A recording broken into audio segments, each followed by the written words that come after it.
Comenzamos entonces con este marco general, como les habíamos visto, donde me gustaría comenzar con don Israel Gutiérrez y luego darle la palabra a nuestro abogado invitado, que nos expliquen de la forma más sencilla posible de qué estamos hablando cuando hablamos sobre la acción de repetición, en qué caso se aplica, quién es el que tiene la facultad de repetir y, por supuesto, si esto es algo que opera solo en los hospitales o también, o no es algo exclusivo del sistema público, sino también en el sistema privado.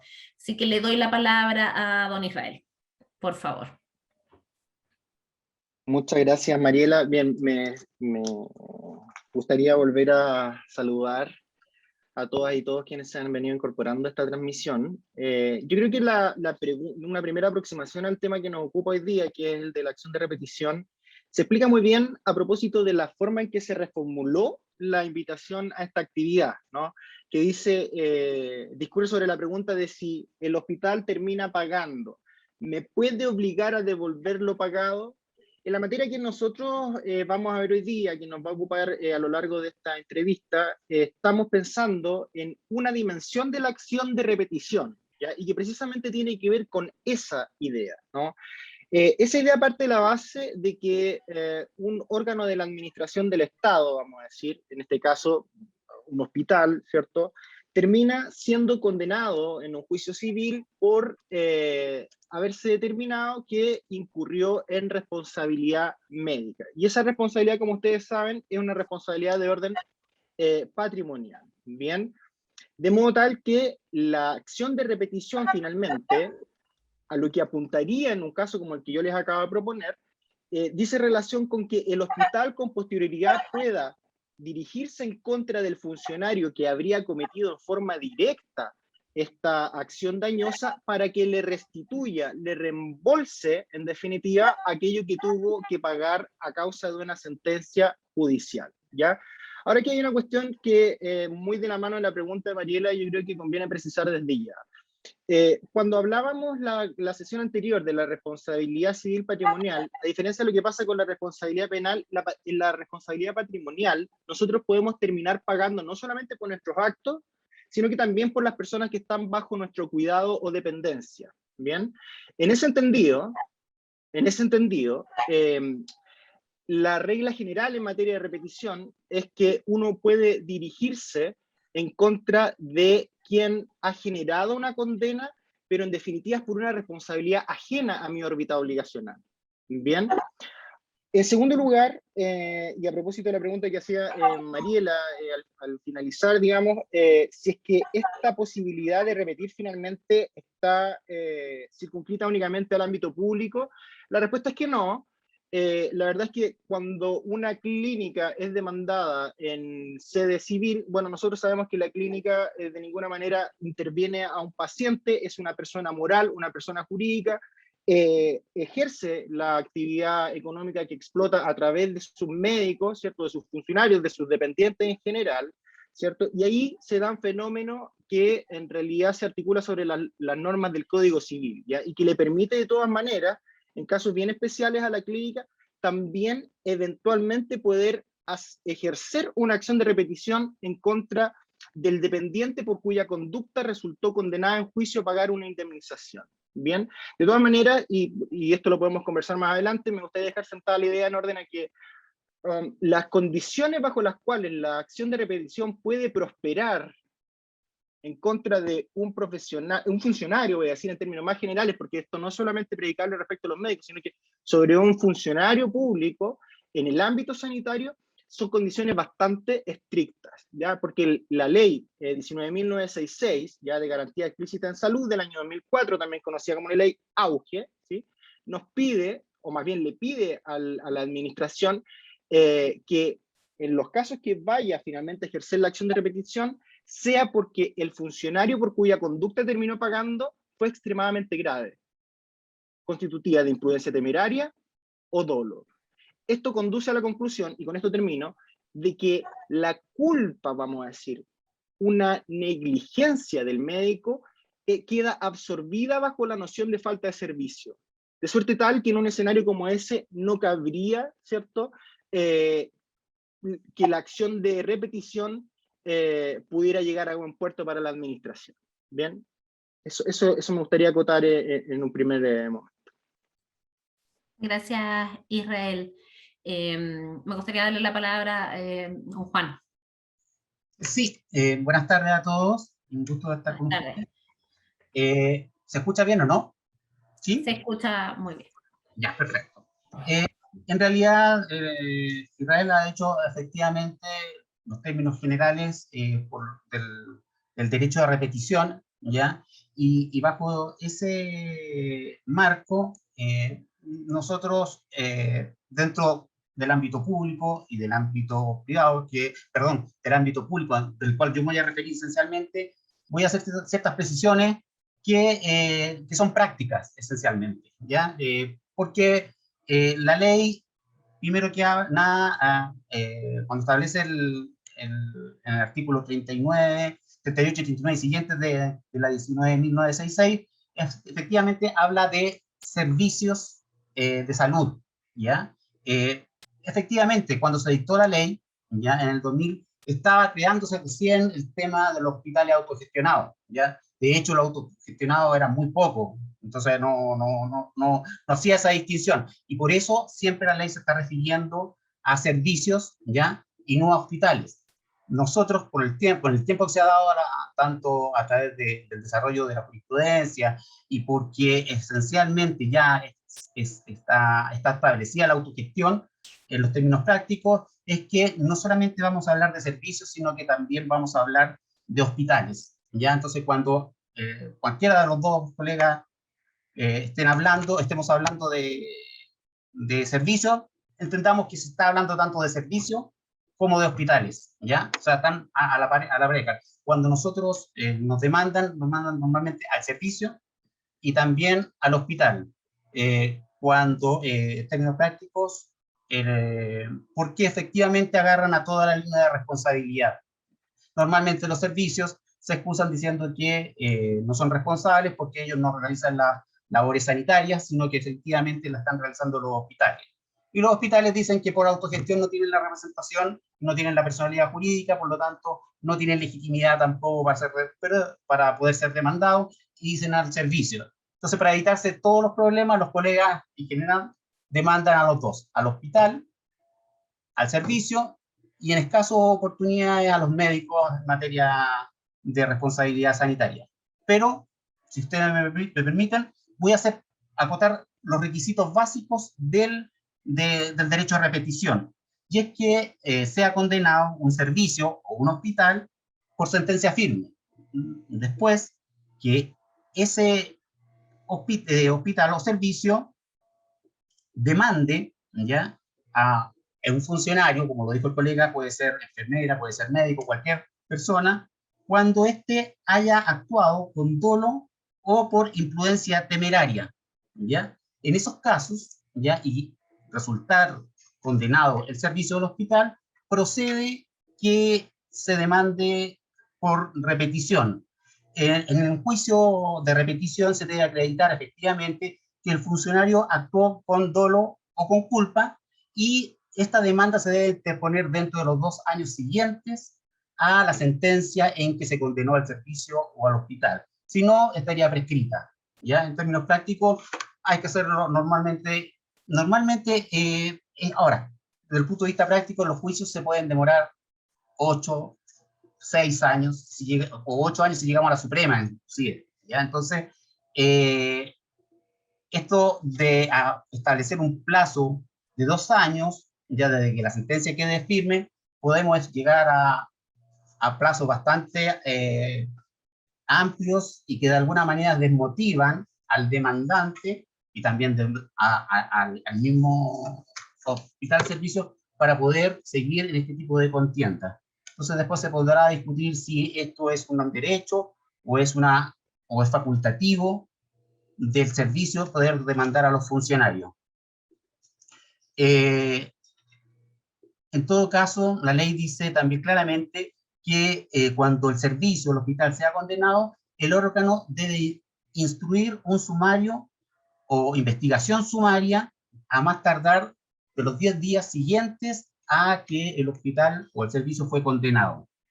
Eso es los términos prácticos y como requisitos generales, y de ahí vamos a empezar a desarrollar más la idea. Yo, en ese sentido, le cedo la palabra a Israel. Muchas gracias, Juan. Entonces, solo para cerrar y respondiendo a una de las primeras preguntas que nos llegó a través del formulario, la acción de repetición siempre la tiene que ejercer el servicio de salud cuando se pierde o un hospital de su servicio pierde, es condenado a pagar. Creo que ya lo respondiste, pero reforcémoslo entonces que quede clarito. ¿Qué pasa? Primero que nada, solamente cuando la acción se podría ejercer, la de repetición se ejerce cuando se condenó al funcionario, ¿ya?, por haber actuado por dolo o con negligencia. Si se condenó al servicio o al hospital por falta de servicio, nada más, no procede la acción de repetición. Perfecto. Israel, una consulta que también nos hicieron llegar, y solo para aclarar las diferencias entre la acción de repetición y que a veces todavía puede generar dudas, ¿cuál es la diferencia y cuándo corresponde un pago conjunto o solidario entre el médico y el hospital? Bien, la primera respuesta que yo tengo que se me viene a la cabeza, digamos, también es de orden práctico, ¿no? Eso va a depender en realidad de la forma en que el demandante plantee su demanda, ¿ya? Que no hay problema en orden a que pueda demandar a dos sujetos distintos atribuyéndoles una contribución a la materialización de un mismo daño. O sea, que demande al hospital como responsable y que entienda que, por ejemplo, el médico también lo es, ¿bien? En el plano dogmático, en el plano de nuestra literatura jurídica, como dije anteriormente, y lo refuerzo en este momento, la falta de servicio en materia sanitaria absorbe la culpa del funcionario, la negligencia del funcionario, ¿ya? Y la acción de repetición va a quedar subordinada a caso en que el hospital tuvo que pagar, el servicio tuvo que pagar, en caso en que la conducta fue especialmente anómala del funcionario, ¿bien? Ahora, en el plano dogmático, al menos, atendido que el servicio absorbe la responsabilidad del funcionario, no correspondería una condena solidaria. Bien, pero en la práctica nuestros tribunales la verdad es que han avanzado y este tipo de responsabilidad es de evolución eminentemente jurisprudencial, ¿cierto?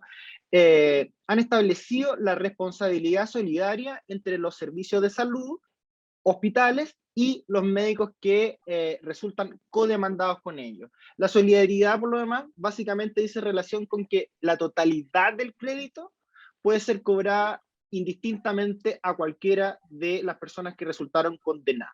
Bien, esa es una primera aproximación al problema. Gracias, Israel. Don Juan, Sí, habría que agregar lo que dice el colega, ¿eh?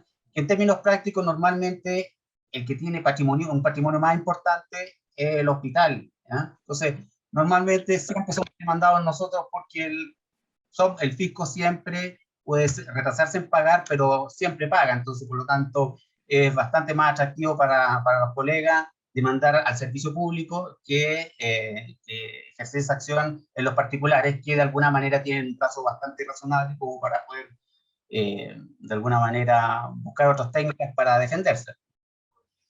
Don Juan, nos preguntaron por el chat si puede repetir cuáles eran los plazos para repetir en contra del médico. Y mire, eso es fácil, son 2 años desde que la sentencia quede firme, la sentencia condenatoria que obliga al servicio o al hospital a pagar, ¿ya? Quede firme. Desde esa fecha corren los 2 años. Para poder... ¿A qué se refería un plazo de 10 días después de que quede firme y corren 10 días? Para hacer un sumario. Porque si el servicio fue condenado, ¿ya?, a pagar una indemnización y por la sentencia firme, corre 10 días para iniciar un sumario administrativo. Eso es, en los términos, es más literatura que términos prácticos, porque ya entendiendo que han pasado 6 años, iniciar una acción administrativa es bastante difícil encontrar.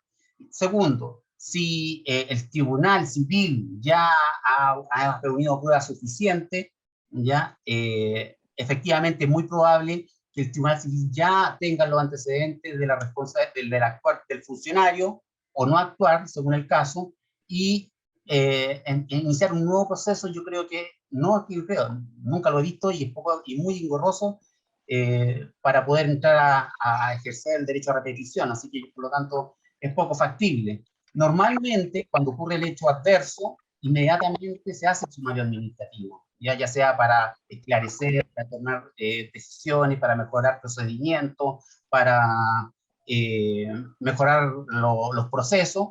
Entonces, ya pasado de 6 años, iniciar un sumario administrativo no tiene mucho sentido, pero así lo establece la ley. Entonces, En ese sumario no se hace no corresponde el acto de repetición.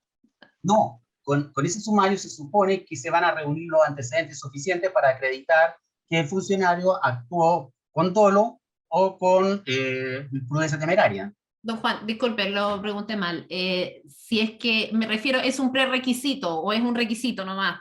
Tiene que haber el sumario. Si no hubo un sumario, no se puede hacer la acción de repetición.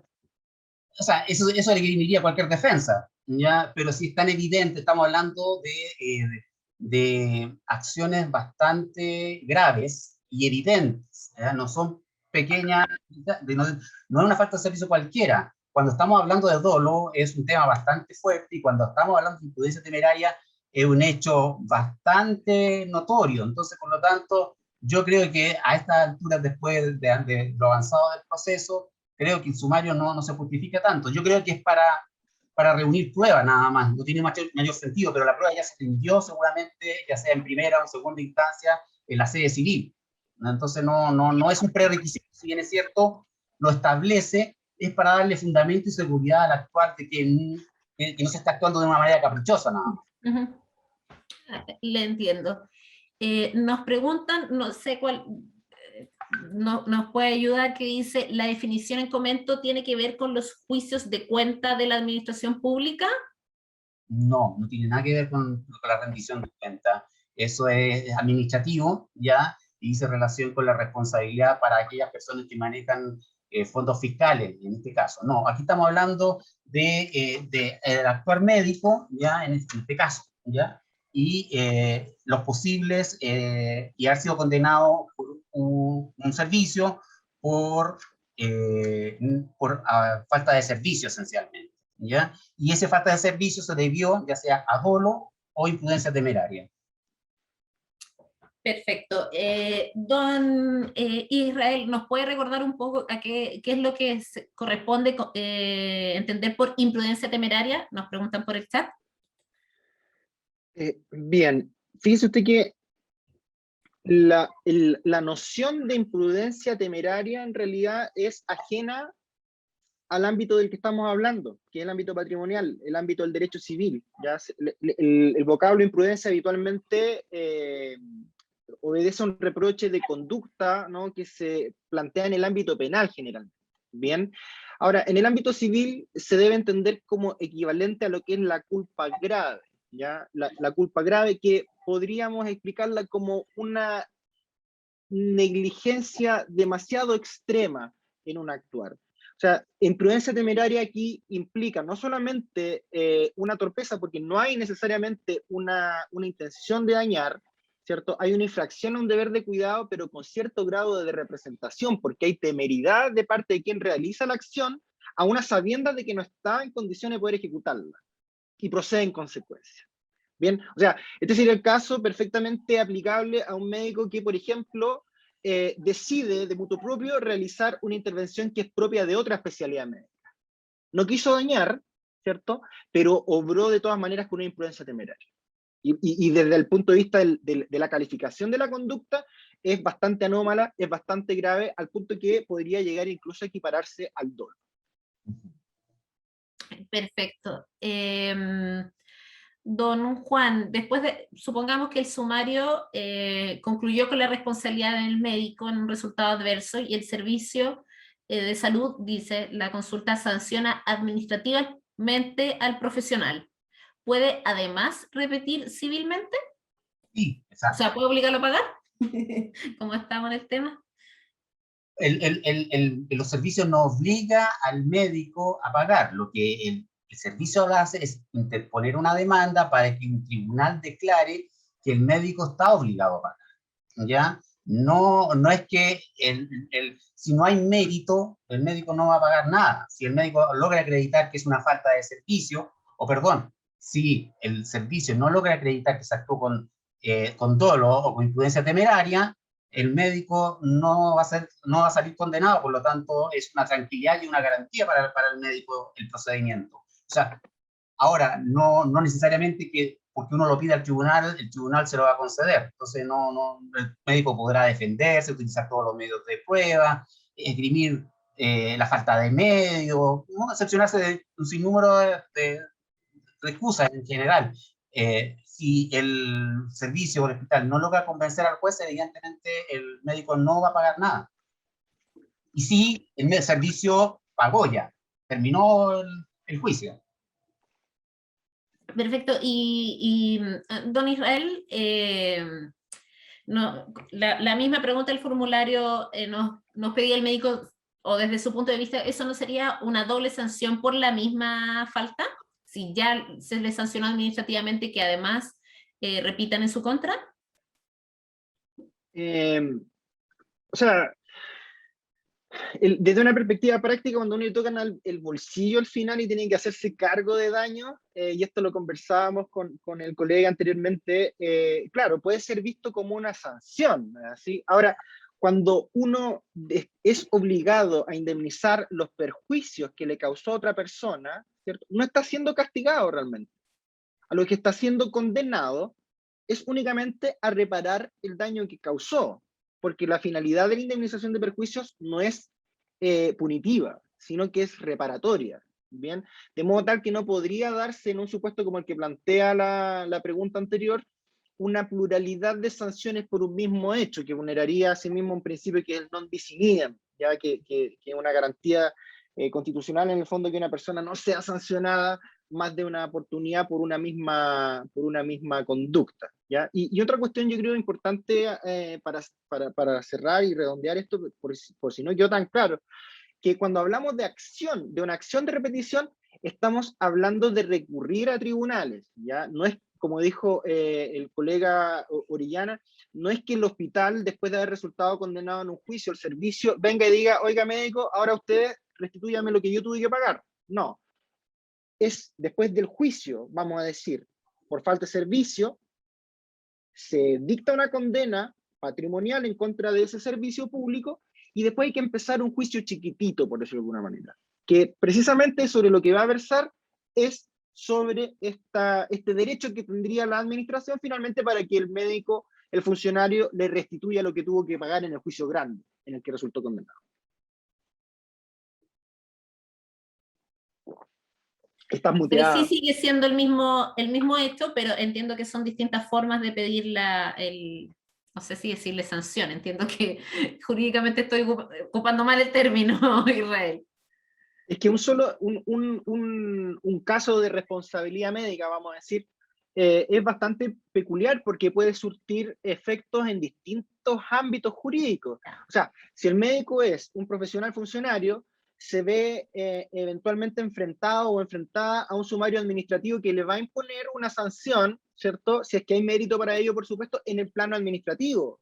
Si es que el paciente, por ejemplo, decide formular una denuncia o plantear una querella, se va a iniciar una investigación ante el Ministerio Público, la Fiscalía, que, bueno, va a perseguir eventualmente la imposición de una sanción en el orden penal.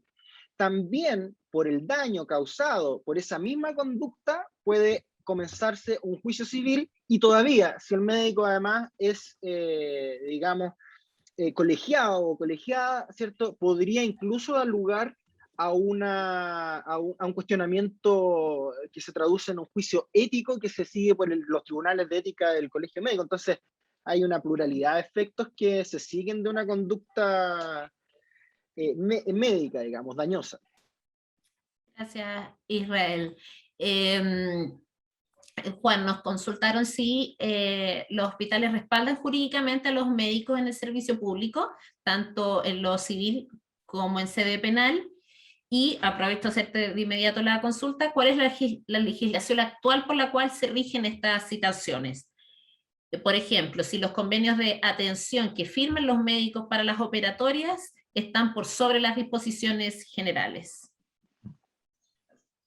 Bueno, en términos generales, el hospital o el servicio, primero que nada, trata de defender su responsabilidad, o acotar su responsabilidad en el hecho que se está ventilando en tribunales. Y el hospital trata también de determinar o limitar la responsabilidad en el sentido de que se actuó como corresponde, de acuerdo a la ley, cumpliendo con la ley Actis, y normalmente respetando todos los protocolos. Efectivamente, esa es la regla general, efectivamente, ¿no? Conjunta, eso significa de alguna manera que de repente estamos los abogados de servicio con los abogados del hospital, más los abogados particulares de los médicos, trabajando conjuntamente, por cuanto estamos tratando de esclarecer los hechos y que sea una sentencia favorable a todos en general, ¿ya? De tal manera que no necesariamente defienden al médico, sino que estamos defendiendo a veces el actuar del médico, ¿ya? El procedimiento en sí, el procedimiento clínico esencialmente, ¿ya? Que trae las consecuencias. No personificamos en un médico específico, sino que en el actuar del médico, y en eso a veces abarca a todo el equipo médico, ¿ya? O a todo el equipo. Dado eso, nosotros damos ese respaldo. Ahora, en materia criminal, pocas veces nos ha tocado llegar a la etapa de formalización de un médico, ¿no? Creo que un caso dentro de 12 años me ha tocado nada más, ¿sabes? Que hay, pero sí, y en ese caso normalmente ha operado los seguros de los médicos para poder, nosotros nos hacemos parte en tanto se vea vinculado al servicio, ¿ya? Pero no como la responsabilidad es personal, ahí efectivamente el médico normalmente elige su defensa a través del seguro, ¿ya? Y la otra pregunta, ¿cuál era?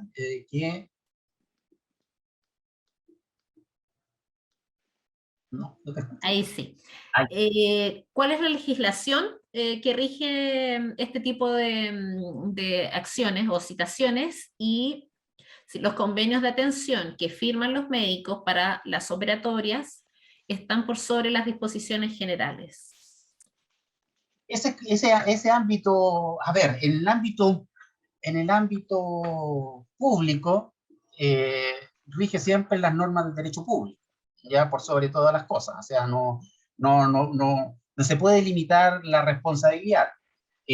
Segundo, que si bien es cierto, el hospital puede entregarle o delegar esa facultad a un médico, ya sea a través de su sociedad de médicos o a través de una clínica o a través de otro tipo de prestaciones que puedan realizar, se delega la facultad, pero la responsabilidad la mantenemos nosotros igual. No hay una renuncia de esas acciones, ni tampoco podríamos limitar nuestra responsabilidad.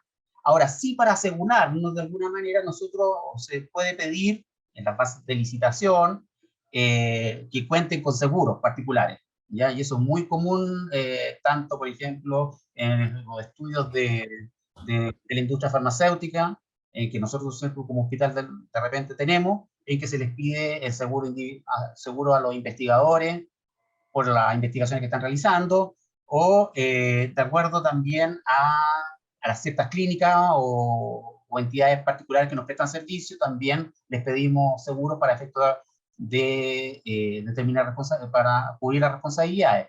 Incluso cuando hemos entregado el pensionado a un tercero o se ha cedido en virtud del decreto con fuerza de ley 36, en que el pensionado se hace particular y se empieza a atender por esa vía, también se le pide a la entidad que toma a cargo el pensionado que contrate un seguro. Y gracias, don Juan. Aprovecho de darle la bienvenida, que todavía se siguen sumando participantes, así que recordarles que se está grabando la entrevista, así que después la van a poder encontrar a través de nuestros canales informativos. Paso ya a la segunda materia que teníamos en nuestra entrevista, y es preguntarle primero a Israel si, cómo se determina esto de obligar a pagar al médico. ¿Le corresponde pagar la totalidad? ¿Le corresponde pagar un porcentaje? Esa es una muy buena pregunta, ¿ya? Ahora, a riesgo de ser un poco majadero, me gustaría insistir en cuanto a que la acción de repetición, bueno, si es que el hospital, vamos a decir, el servicio tuvo que pagar, ¿cierto? Porque el médico, el funcionario incurrió en imprudencia temeraria o dolo, dice usted que de todas maneras va a tener que responder, y ahí va a responder por la totalidad de los perjuicios. En ese caso particular, se justifica que después el órgano de la administración repita precisamente por el total, ¿ya? Es decir, si resulté condenado por 100 millones de pesos porque este médico se puso a intervenir fuera del ámbito de su especialidad, es decir, incurrieron en imprudencia temeraria y de ello se siguió un daño de 100 millones de pesos al que yo resulté condenado como órgano de la administración, puedo iniciar después, cumpliéndose los requisitos que decía Juan, ¿cierto? Dirigirme en contra de ese funcionario por los 100 millones de pesos. En el ámbito privado, sin embargo, el asunto puede ser un poco, puede admitir algunos matices, ¿ya? Porque ahí podría darse un fenómeno de culpas concurrentes, por decirlo de alguna manera. O sea, por una parte, cuando una clínica, por ejemplo, es condenada a pagar una indemnización de perjuicios a un paciente, ¿cierto? Lo puede ser porque uno de sus dependientes, vamos a pensar en un médico o una médica, ¿cierto? Incurrió eventualmente en una negligencia, ¿sí? Pero la negligencia de ese médico lo que hace es operar una presunción de negligencia de la clínica, de modo que cuando la clínica paga una indemnización en ese caso, está pagando por un hecho que le es propio. Entonces, en estricto rigor, no cabría la posibilidad de repetir. Luego, si es que decide de todas maneras demandar una repetición y se comprueba que el médico efectivamente también había incurrido en una negligencia, ahí no podría ser por el total, sino que tendría que ser una indemnización proporcional al grado de culpa que le correspondería tanto a la clínica como al médico en la materialización del daño por el que el primero resultó condenado. Gracias, Israel. Solo para, ya que hicimos la mención del ámbito de las clínicas privadas, ¿tiene que haber algún requisito, por ejemplo, que el médico esté contratado por la clínica? O sea, en general muchos médicos solamente arrendaron un espacio, entonces, de todas formas pueden repetir en su contra, si es que no había una relación contractual, podríamos decir. Comprendo la pregunta.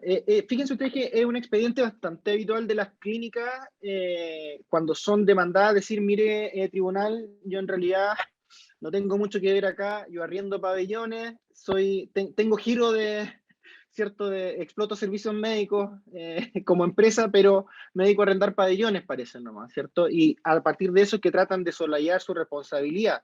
La verdad es que la jurisprudencia nuestra no requiere que el médico sea un dependiente en los términos del Código del Trabajo, no requiere que sea un trabajador de la clínica para que ésta tenga que responder por él, ¿ya? Basta tenerlo bajo su cuidado, ¿cierto? Servirse de él para poder ejercer una prestación para que finalmente se engendre su responsabilidad, ¿bien? Ahora, ¿debe cumplirse algún requisito para que esa acción de repetición prospere?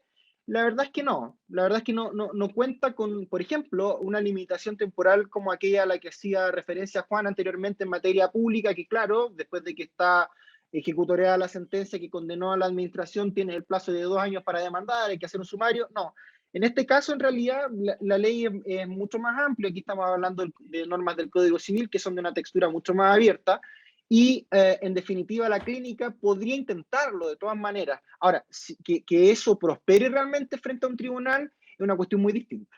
Entonces, ahí va a tener que acreditar una serie de supuestos que finalmente permitirían que obtuviera la repetición de lo pagado, a decir de la clínica, por el actual médico. Gracias, Israel. Pasando al tema, que nos consultaron sobre los seguros existentes en el mercado frente a estas circunstancias. Por ejemplo, el seguro de Falme de Israel cubre este tipo de situaciones. Claro, muchos médicos y médicas, yo a lo largo de mi experiencia, bueno, la totalidad de mi experiencia profesional, la verdad, que son cerca de 11 años, ha sido precisamente en la defensa de los médicos, me ha llamado mucho la atención que piensan que Falmed únicamente lo que implica para ellos y ellas es defensa en caso de malpraxis, pero la verdad es que tienen asociado también, ¿cierto?, un seguro de responsabilidad civil que los protegería también frente a un caso de repetición, porque es por evento. Perfecto, ya, gracias. Don Israel, si en el caso de una mediación el hospital por su cuenta resuelve pagar los costos que reclama el paciente, ¿puede después repetir contra el médico? Puede hacerlo, puede hacerlo. O sea, de hecho, el artículo 53 de la ley 19.966 contempla esa posibilidad. ¿Ya? Ahora, a mi modo de ver las cosas al menos, eh, tiendo a pensar que esa acción no debiese prosperar, no debiese prosperar. ¿Ya? Y creo que las razones han sido bastante consistentes, tanto de Juan como mías, porque el estándar de conducta que se le exige finalmente al médico como para resultar condenado a restituir aquello que el hospital resultó condenado a pagar son bastante elevados, son muy, muy altos, ¿no? Entonces, me cuesta pensar en un caso en donde el órgano de la administración, por su propia voluntad, termina obligándose a pagar una indemnización para que después pueda, de alguna manera, hacer responsable de ese acto de voluntad a un tercero. Yo creo que de que puede hacerlo. Ahora, de que esa acción debiese prosperar, yo creo que hay buenas razones para estimar que no debiese prosperar. La entiendo. Juan, ¿quieres acotar algo en esta pregunta? Hay varios temas que podría tocar. En lo primero, que si bien es cierto, nosotros los hospitales y los servicios en general, pocas veces llegamos a acuerdo, ¿ya? No porque no queramos, ¿ah? Sí, y no porque nos gusten los juicios, sino que por el contrario, lo que pasa es que por un tema de probidad tenemos que llegar hasta las últimas instancias para que se pueda ordenar el pago, ¿ya? Porque si no, no tenemos pago. De hecho, es tanto así que antiguamente no teníamos ni glosa ni presupuesto para pagar indemnizaciones. Estamos hablando hace 2 años nomás que no teníamos. Tenemos que pedir glosa especial y presupuesto para poder entrar a pagar este tipo de indemnización. De tal manera que no utilizamos la transacción como salida alternativa a este tipo de conflictos, ¿ya? Los acuerdos que nosotros hemos llegado normalmente se da en sede del Consejo de Defensa del Estado a través del proceso de mediación, ¿ya? Pero son indemnizaciones o son necesidades muy bajas que dicen relación con tratamientos o costos de tratamiento, insumos, nada, y además también unas excusas públicas también podrían llevar a acuerdo, pero nada que pueda sobrepasar un monto importante. En el Consejo existe el límite de que los acuerdos no pueden pasar de las 3.500 UF, ¿ya? Si la demandante o la víctima de alguna manera pretende una indemnización mayor, tiene que ir a la justicia ordinaria. Y en la justicia ordinaria nosotros llegamos hasta la Corte Suprema, ¿ya? Normalmente. No nos cabe esa posibilidad, no estamos autorizados tampoco para terminar el juicio por vía de una transacción. Eso es lo que puedo decir al respecto. Gracias, Juan. Quiero mencionarles algunas consultas de casos un poquito más específicos. Poquito tratado, pero Israel, en relación a las clínicas privadas, si llegan a un acuerdo extrajudicial, ¿pueden luego traspasarle los costos al médico?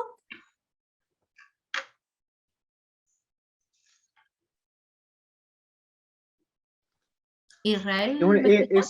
Sí, es una muy buena pregunta. La verdad es que en principio yo creo que no. Yo creo que no.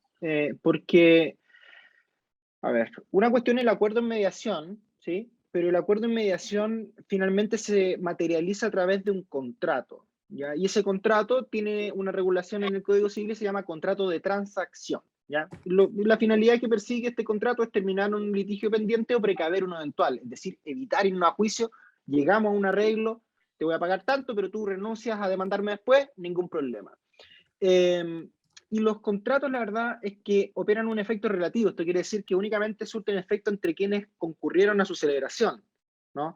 De modo tal que sería bastante difícil de concebirlo jurídicamente que después, por un contrato que yo mismo celebré, termine pidiendo, ¿cierto? Voluntariamente, por lo demás, termine exigiéndole a otra persona que me pague por lo que yo tuve que pagar en razón de ese acto voluntario. Ahora, insisto, estas cosas se pueden hacer, la clínica puede demandar, Sí, el asunto realmente está, digamos, en que esa acción va realmente a ser acogida y en definitiva ese médico condenado a pagar aquello que la clínica decidió contratar. A mi modo en las cosas, y creo que existen razones jurídicas de peso como para sostenerlo, creo que no. Gracias, Israel. Juan, durante la pandemia, dice un médico, operamos a los pacientes del hospital en una clínica privada en convenio. ¿Eso cuenta como problema del hospital o de la clínica donde se realizó la cirugía? Eso como menos ya lo había respondido. En realidad, como dije, se puede delegar la facultad, pero la responsabilidad es indelegable, por lo tanto, el hospital es responsable siempre de su paciente. Perfecto. ¿Y si el daño al paciente tiene que ver con no usar equipos adecuados? O sea, el hospital no le prestó al médico los implementos necesarios. Es un ejemplo típico de falta de servicio, ¿ya? O sea, no, si hay algo que cuando no están todas las condiciones, ya es falta de servicio. Y eso se llama falta de equipo, infección intrahospitalaria, ya eso es, en estricto rigor, falta de servicio, y eso ya está decantado y no hay problema en ese tema, ya. O sea, Por tanto, Juan, tratando, no cumple con el requisito, aquí no se trata de una acción grave, entonces, por tanto, no tendría sentido el acto de repetición. no podría, no procede, digamos. Ya. Don Israel, y estamos pasando ahora a las últimas consultas de las conclusiones. Falmer, ¿ha tenido experiencia en este tema? ¿Le ha tocado y apoya a los médicos en caso de una acción de repetición? Partamos por el final. La verdad es que sí, representamos a los médicos, atendido que detrás de la acción de repetición también subyace un cuestionamiento precisamente a la praxis médica. Bien, tenemos experiencia, pero la verdad es que como Juan también se encargó de precisar, los juicios de repetición en realidad por diversas razones han sido pocos. Fíjese usted que una de las cuestiones, yo creo, más anecdóticas a este respecto es que más de alguna o alguno de los asistentes conocerán el caso del ministro Beró, ¿no? Del año 94, que era un ministro de la Corte Suprema, al que se le operó la cadera que no correspondía, se le operó la cadera equivocada y en razón de ello demandó y terminó siendo condenado, si mal no recuerdo, el hospital militar al pago alrededor de 80 millones de pesos. Y después se decidió, digamos, ejercer una acción de repetición en contra de los médicos por cuya conducta, bueno, en definitiva el Estado resultó obligado a pagar. Algunos de esos médicos arribaron a un acuerdo extrajudicial, pero respecto a aquel médico que no lo hizo, la Corte Suprema finalmente estimó que debía de todas maneras pagar, es decir, acogió la acción de repetición. Pero luego de eso, y que cabe hacer presente que la ley Auge todavía no estaba vigente, y que la ley Auge, por lo demás, es aquella que establece estos requisitos bastante exigentes de imprudencia temeraria o dolo del médico, ¿cierto? Como condición de que pueda ser acogida la acción de repetición. Después de ese caso, en realidad, no han habido muchos más. ¿Ah? Al menos pronunciamiento de la Corte Suprema a ese respecto no hay, pero actualmente tenemos un caso bastante particular en la región de O'Higgins, pero como les digo, está en una etapa bastante preliminar en el cual la discusión recién se está agitando, se está formando la controversia en realidad, pero sí tenemos experiencia. Perfecto, Israel. Y Juan, en el caso de ustedes, ¿tienen experiencia en el hospital? Y tú no sé si en tu trayectoria como abogado conoces otros casos en hospitales o servicios de salud que se hayan dado acciones de repetición. ¿Es algo muy infrecuente? ¿Crees que pueda estar en aumento? Es un caso muy poco frecuente. De hecho, yo hice la consulta al Servicio de Salud Metropolitano Oriente, y ellos tampoco tienen antecedentes de juicios de repetición. En el Hospital Carlos Mariana tampoco jamás se ha hecho un juicio de repetición.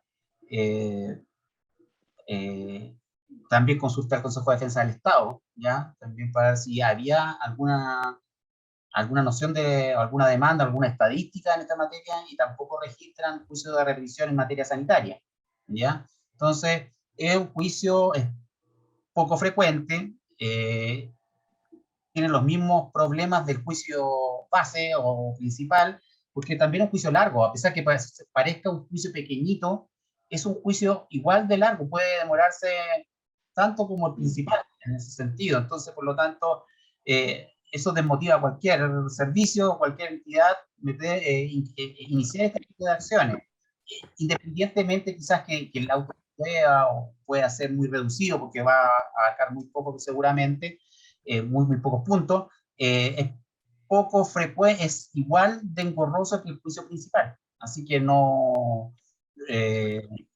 me ha tocado verlo jamás dentro de mi ejercicio. Y esta consulta también, Juan, para ti.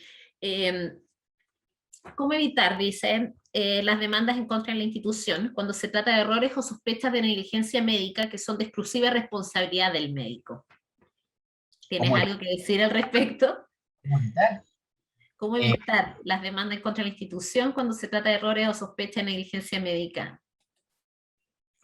O sea, primero que nada, en la etapa, hay una etapa previa, ¿ya? Que es la etapa del reclamo, ¿ya? Y ideal es en trabajar ese tema en la etapa del reclamo, dando todo el apoyo a la familia, ¿ya?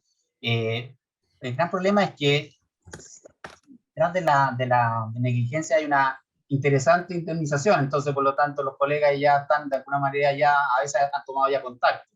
Después viene la etapa de la mediación, donde podemos también llegar a acuerdos, ¿ya? El problema ahí es que de repente las pretensiones son demasiado amplias, ¿ya? Entonces, o abultadas también. Entonces también los mismos colegas se encargan de boicotear ese acuerdo o que establecer pretensiones demasiado elevadas. Y después cuando ya llegamos a la etapa de juicio, que ya estamos hablando a veces de un año ya a veces, ¿ya? Entramos a la etapa de discusión y en eso nos podemos demorar hasta 2 años, fácilmente, con todos los incidentes que se pueden dar, de tal manera que no se puede evitar, pero yo creo que la historia habla, el tiempo habla a nuestro favor. Nosotros no ganamos muchas veces por tener razón, sino que ganamos por cansancio, en general. Te digo, nosotros, de acuerdo a nuestra estadística, en 12 años hemos perdido un juicio, que entre comillas llegamos a la Corte Suprema, nosotros lo establecimos y llegamos a un acuerdo en la Suprema. Pero ese juicio duró como 7, 8 años. Entonces, ellos tuvieron la perseverancia de llegar hasta el final. La mayoría de los casos de nosotros se van dilatando, se van perdiendo en el tiempo y terminamos alegando abandono del procedimiento. Eso por la regla, eso casi en un 70-80%. ¿Ya? Son muy pocos los que pasan a la etapa ya de apelación. O sea, y cuando estamos en la discusión es 50 y 50. No, no hay juicio ganado, sino que el que logra acreditarlo sus alegaciones ante, por los medios de prueba, es el que gana el juicio, no hay otra posibilidad. Gracias, Juan. Y voy a terminar con una consulta final para darle un espacio de cierre de la entrevista. Y es primero, don Israel, le quería consultar también desde su experiencia sí, desde su experiencia como abogado, ¿considera que la acción de repetición es una facultad que tienen los hospitales o es una obligación que tienen los hospitales, teniendo en cuenta que la responsabilidad también que tienen de hacer un óptimo recurso, un óptimo uso de los recursos, es algo que debiera hacerse y que, aprovecho preguntarle, ¿existe alguna preocupación de que esto pudiera ir, si bien parece un fenómeno súper acotado y que no tenemos muchos casos, de que se pudieran presentarse, además que cuando se presentan generan un ruido muy importante, la situación de Rancagua que ocurrió hace varios años atrás, provoca una división interna importante en la comunidad de ese hospital.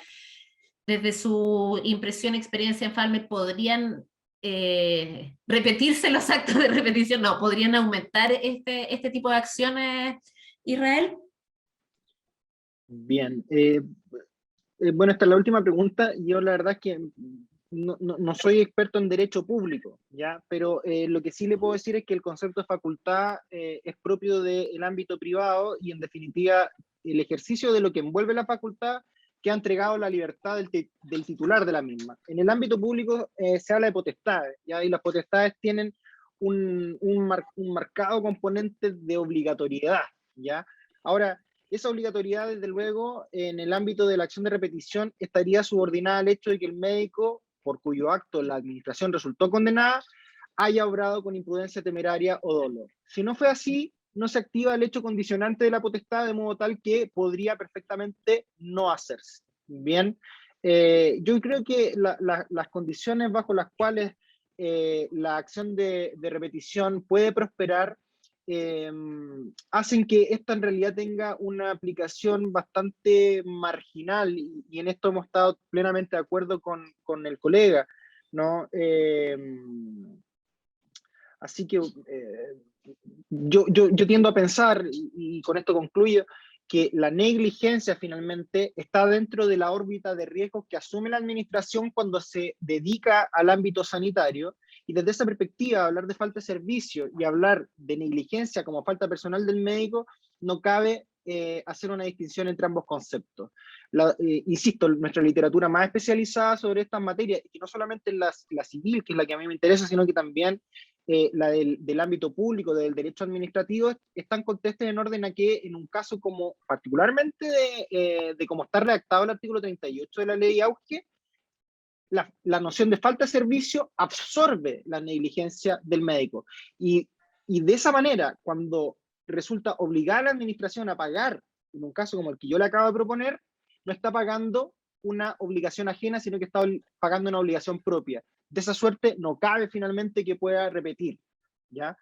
Así que, bueno, es eso lo que puedo mencionar al respecto.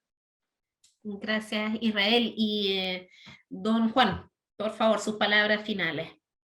No, yo concuerdo perfectamente con lo que dice Israel, en el sentido de que si bien es cierto la norma parece a un comienzo bastante intimidante, en la realidad de los hechos no lo es.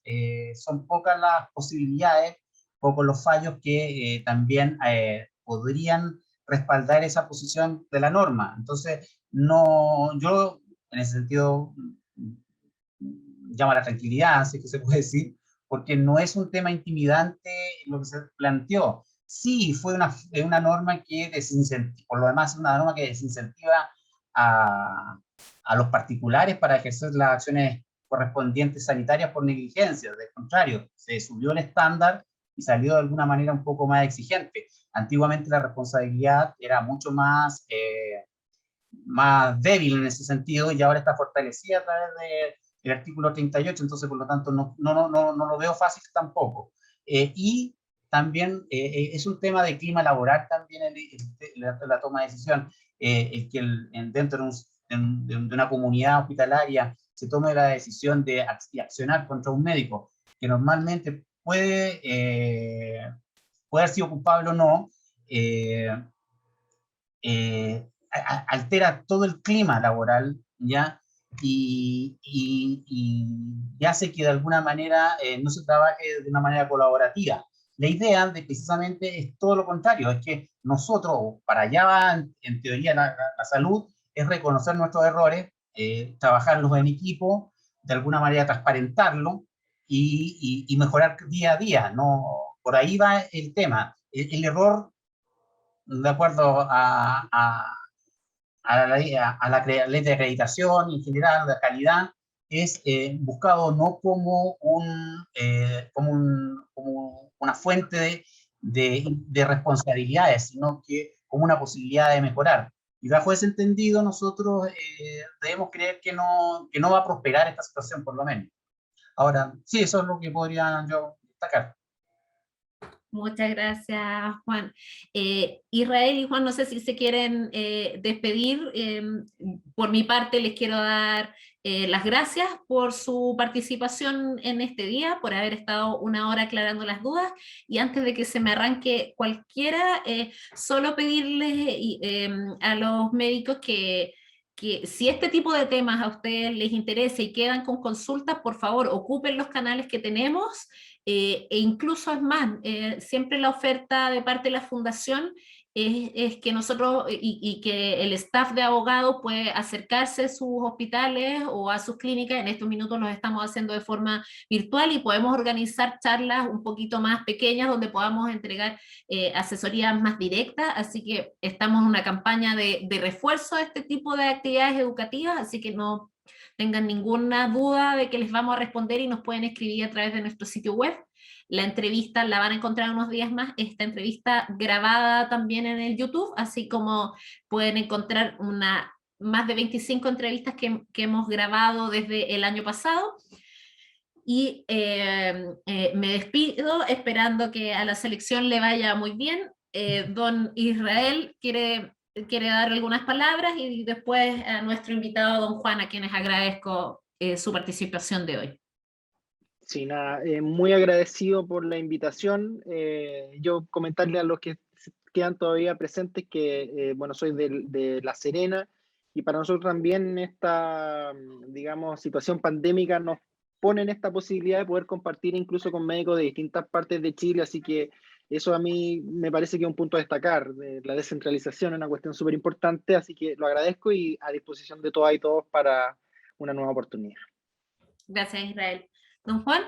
Y también le agradezco por la posibilidad de traspasar la información, la experiencia que he tenido durante tanto tiempo en el hospital y también de estar a su disposición para cualquier consulta. En realidad podemos seguir siempre mejorando y de alguna manera apoyar a los médicos en esta tarea que se nos está dando. En ese sentido me despido y les doy las gracias. Gracias a usted, don Juan. Esta experiencia de haber tenido a dos abogados en una entrevista y que haya resultado todo muy bien, nos tiene muy contentos. Así que agradezco a ambos la buena disposición, a todos quienes nos acompañaron y espero que nos encontremos en 15 días más con un nuevo tema de su interés. Hasta luego, entonces. Que estén todos muy bien y que le vaya bien a Chile. Chao, chao. Chao, chao.